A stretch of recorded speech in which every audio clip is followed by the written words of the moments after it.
Ya está con nosotros Everardo Lovera en Campo Limpio.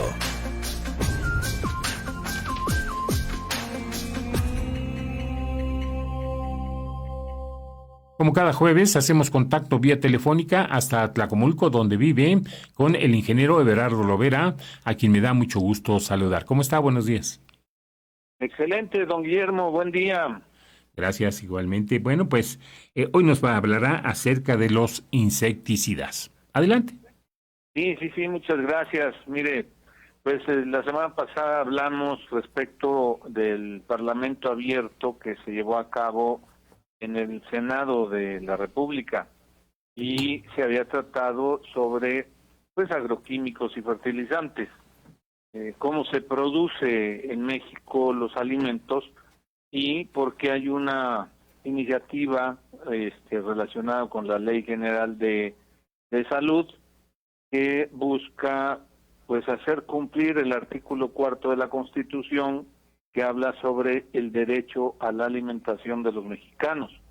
Pero este derecho a la alimentación pues debe crear o presentar las condiciones adecuadas para que pues los alimentos no deterioren el ambiente, no lleven residuos tóxicos, sean accesibles, respondan a gustos, a costumbres, sean viables en todos los términos. Entonces, resulta que pues el lunes 31 de octubre tenía que haber sesión de varias comisiones y pues los senadores, en este caso del PAN y del PRI, no asistieron, por lo cual bueno, pues vamos pensando que hicieron puente, pero con ello pues no se pudo sesionar y darle continuidad a estos temas que son pues de mucha importancia para la sociedad en general. Entonces, déjeme desglosar, porque de entre todos los agrotóxicos, pues el glifosato, que es el tema central, es un herbicida, ya hemos hablado en otras ocasiones, pero se está como omitiendo o descuidando la atención sobre los insecticidas. Si usted me permite, hablaré sobre los neonicotinoides.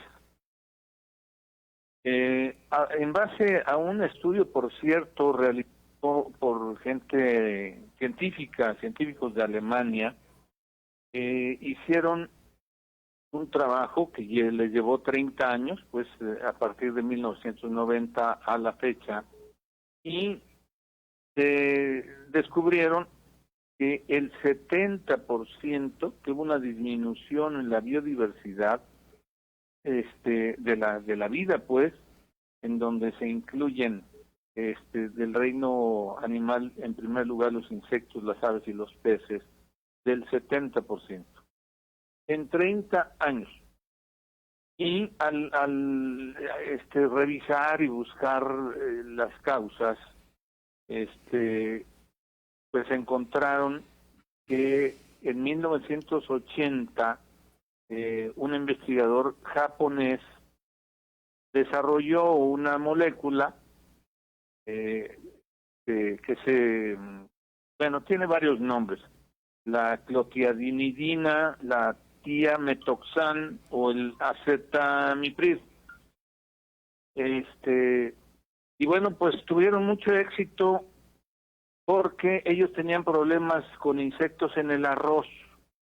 Entonces creyeron que con este neonicotinoide, que está hecho a base de nicotina y acetilcolina, en algunas de cuando yo veo las fórmulas, pues yo no soy conocedor de estos temas, pues uno se puede confundir, pero están ahí, se publican pues las moléculas, se puede comparar cuáles son sus núcleos, cuáles son sus terminales y cómo matan. Resulta que los neonicotinoides matan todo es porque afectan las son neurotoxinas que adhieren a las semillas para que tengan efecto sistémico, se le llama. Sistémico significa que en contacto con el suelo, la humedad, la semilla lo toma, lo ingresa a su circulación y permanece ahí toda la vida de la planta. Toda la planta se impregna, incluido la parte que va a ser comestible, sea esta una raíz, sea un fruto, sea un grano, y lo lleva todo el tiempo. Entonces, aunque nosotros laváramos, si se tratara de una verdura, un frutal, lo lavamos por fuera, pues el neonicotinoide va por dentro y lo estamos consumiendo. Bueno, dice los que justificaron el uso en los años 80, que justificaron el uso de los neonicotinoides para combatir insectos, pues que son repugnantes, que nos dan miedo, que nos dan asco, que eso es lo que nos inspiran los insectos, y con esa justificación, y que causan daño también, con esa justificación, pues se fue extendiendo de Japón, llegó a Europa, lo extendieron a Estados Unidos y de ahí al mundo. Dice nada más, en este momento se siembran alrededor de 1.500 millones de hectáreas en el mundo, eso es lo que se cultiva. Pero de ello, más del 30%, es decir, 500 millones de hectáreas, están recibiendo neonicotinoides o alguna de sus variantes. Y pues lo que ha interesado a estas empresas que lo producen, lo distribuyen, pues es el recurso, es el dinero, lo que les permite pues no solamente permanecer, sino comprar conciencias, publicidad, gobiernos, diputados, senadores, representantes legislativos o funcionarios de todo el mundo, porque se está usando en todo el mundo. Son 4 empresas que lo producen: Syngenta, Monsanto, que ya es de Bayer, la BASF. ¿En qué cultivos se ha estado usando más, aparte del arroz? En la soya, pero también se ha usado en colza, en papa o en maíz, algunas verduras. Acuérdese usted que pues un ecosistema es algo complejo en donde los biólogos le llaman cadenas tróficas o alimenticias. Entonces el neonicotinoide va dirigido a los insectos, pero los insectos son alimento de las aves y han muerto muchas aves.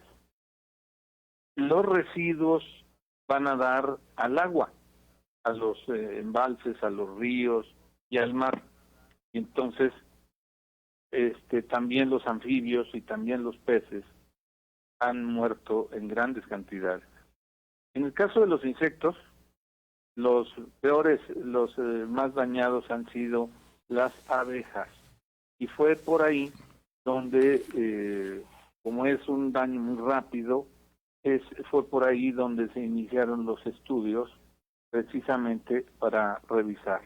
Y en el mismo Japón se hicieron estudios en el lago Shinji, porque el nicotinoide ataca al zooplancton y eso les permitió darle seguimiento, porque hay una especie de peces ahí en ese lago que, además de corresponder a su hábitat y a sus gustos alimenticios, pues también era una fuente de economía pues para la población ribereña.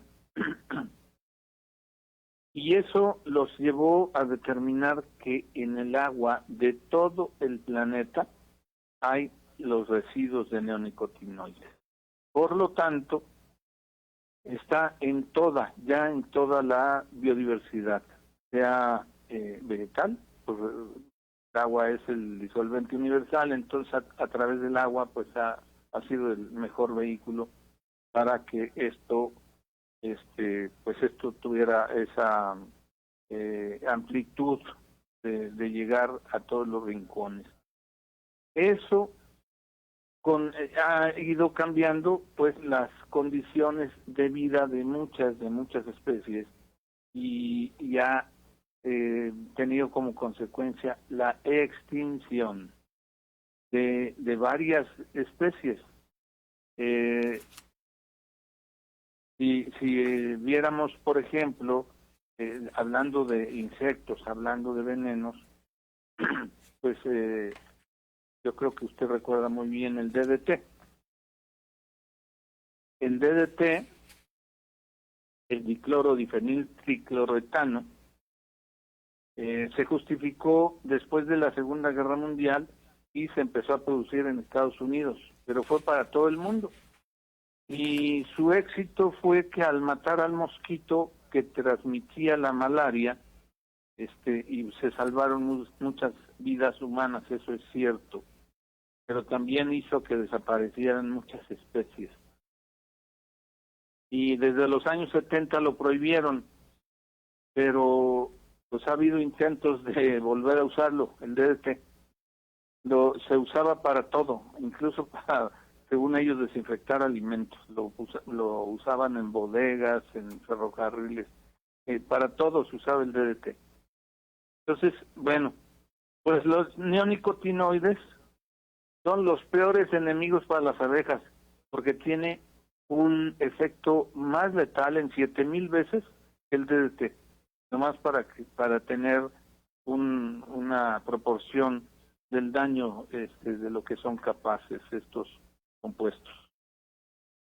Parecía que los neonicotinoides eran una fuente de equilibrio entre las especies, pues para lograr buenas producciones de granos en especial, de verduras, pero no se evaluó algo que creo nuestros senadores de oposición no están considerando, que es la toxicidad de largo plazo, la toxicidad crónica. Esto ya lo revisaron en Francia también, hicieron un trabajo y ellos partieron de 1995, tomando muestras de suelo, muestras de plantas, y le fueron dando seguimiento a través del tiempo, y hay algo que le llaman efecto subletal, es decir, muerte lenta, y parece que se confunde o se olvida o se omite, y eso es frecuente, a todos nos puede pasar. Pensamos que los que fuman, yo nunca he fumado, pero tengo conocidos, familiares, que con un cigarro más no pasa nada, pero sí, se va acumulando, hasta que pues se produce el colapso. ¿Qué es lo que está pasando tanto en pues en México como en todos lados? Que las empresas que ya mencionamos financian estudios, financian universidades, crean fundaciones, etcétera. Y las investigaciones que ellos luego publican justifican que sí se pueden usar, que son inocuos, que no producen todo eso que se dice, cáncer, insuficiencia renal, ahora Parkinson, que no alteran el sistema endocrino, pero todo eso hay una corriente también que los ha ido desenmascarando, pero mientras esos estudios amañados les sirven para distraer y para tardar, para seguir vendiendo venenos por años, por décadas, y confundir a la sociedad. confunden a la sociedad, confunden a los políticos o los compran, y entonces logran lo que se podría llamar pasividad social. O sea, pues a mí qué me importa, ¿no? O no es mi asunto, o yo no soy agricultor, yo no pierdo, pero nos seguimos envenenando poco a poco. Entonces, esa falta de acción de la sociedad en su conjunto, vemos de lejos la polémica o no participamos en estos debates, cuando pues somos afectados directamente, porque el ambiente pues es de todos, no podemos quedarnos callados ante eso. Y dijéramos no me afecta mi alimentación o yo estoy muy bien de mis hormonas, por ejemplo, pero ya en los años recientes vemos cómo nuestros jóvenes, nuestros niños, sí tienen problemas en su sistema endocrino. Hay una precocidad, o como se dice, madurez sexual o reproductiva más temprana. Hay cáncer infantil cada vez más. No se diga diabetes. Bueno, entonces yo hago una propuesta, la hemos hecho en otras ocasiones. Bueno, los neonicotinoides y otros venenos están en el campo, en el agua, en el suelo, en los animales, por supuesto en los seres humanos, ya los traemos, pero hay algunas, yo digo, alternativas. Para que las empresas no nos estén engañando y moldeando la opinión pública a sus intereses, porque nos espantan, porque se van a perder empleos, porque se va a caer la producción. Esos son sus argumentos. Yo los escuché a los diferentes ponentes y se ve luego los agroindustriales, los de los grandes latifundios, los de las grandes empresas en México, que son como filiales de otras empresas, que son las que defienden el uso de los venenos en la agricultura. Tenemos que fortalecer a nuestras instituciones reguladoras como el COFEPRIS, como SENACICA, pero poner ahí gente honesta, gente que use, que sepa de ciencia, pero que además la use con ética. Y nosotros como agricultores pues tenemos las opciones de la agroecología, que ya hemos platicado, los policultivos, es decir, para mantener las poblaciones de insectos bajo control sin que causen daño físico, biológico, económico.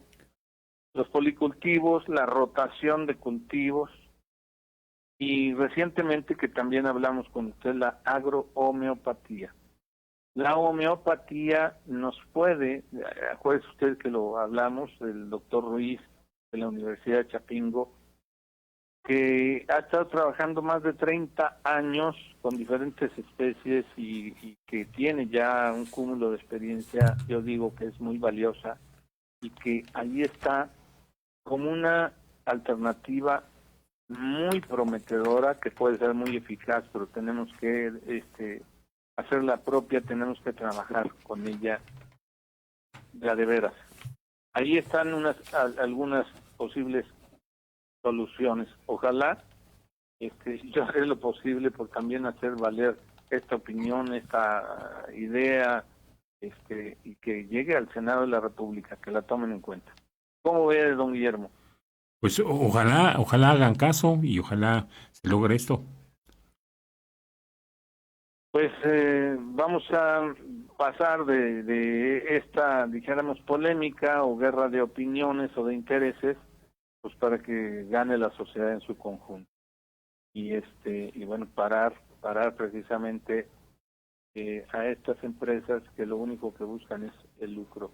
Y hay algo, una reflexión que a veces coincido con usted en el tema cuando se checa qué pasa en el campo. Y hoy ya no escuchamos el ruido, el canto, no solamente de los insectos. Cuando uno se mete ya en una población de abejas, crean un ruido, un rumor especial de su presencia, pero también de los pájaros, de muchas especies de pájaros.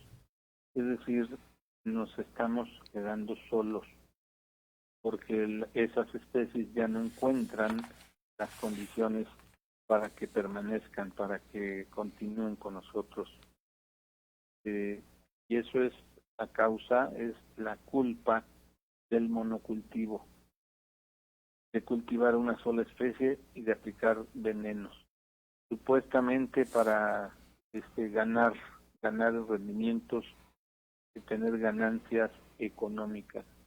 Pero las pérdidas ecológicas, esperemos que no sean irreversibles, pero son enormes, son, yo diría, incalculables. Así están las cosas, don Guillermo. Bien, pues, ¿algo que quiera agregar? Pues solamente agradecerle, como siempre, que estamos vivos y activos. Muy bien, pues muchas gracias. A usted, señor. Gracias al ingeniero Everardo Lovera. Hacemos una pausa.